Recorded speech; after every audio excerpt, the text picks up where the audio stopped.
আমরা রাজনীতি করি দেশের মানুষের কল্যাণের জন্য, ভালোর জন্য।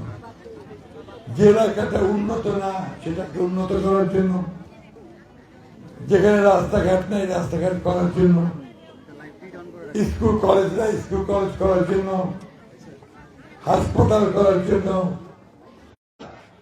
শান্তিতে থাকার জন্য। বিএনপি যদি নির্বাচিত হতে পারে তাহলে 10,000 টাকা পর্যন্ত কৃষি ঋণ যাদের আছে সুদ সহ মাফ করে দেবে।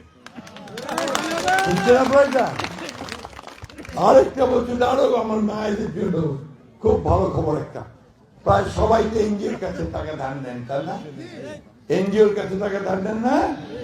বলছে এনজিওর যত টাকা আছে এটার দায়টা নিয়ে নিবে সরকার, আমাদের সরকার গঠন করতে পারি এবং আমার মায়েদেরকে মৌকুফ করে দেবে।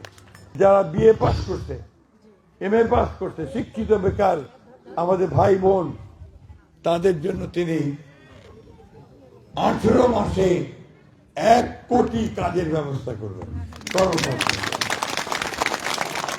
এগুলো শুধু কথার কথা না, তিনি এগুলো করবেন, কারণ আমরা অতীতে এগুলো করে দেখিয়েছি বন্ধুগণ। আর শান্তি শৃঙ্খলা রক্ষা করবেন, হিন্দু মুসলমান বৌদ্ধ খ্রিস্টানের মধ্যে ভ্রাতৃত্ব সৃষ্টি করবেন, অসাম্প্রদায়িক একটা রাজনীতি নিয়ে আসবেন, সাম্প্রদায়িক হিন্দু মুসলমানের ভেদাভেদটা আমরা বন্ধ করে দেবো একদম পুরোপুরি।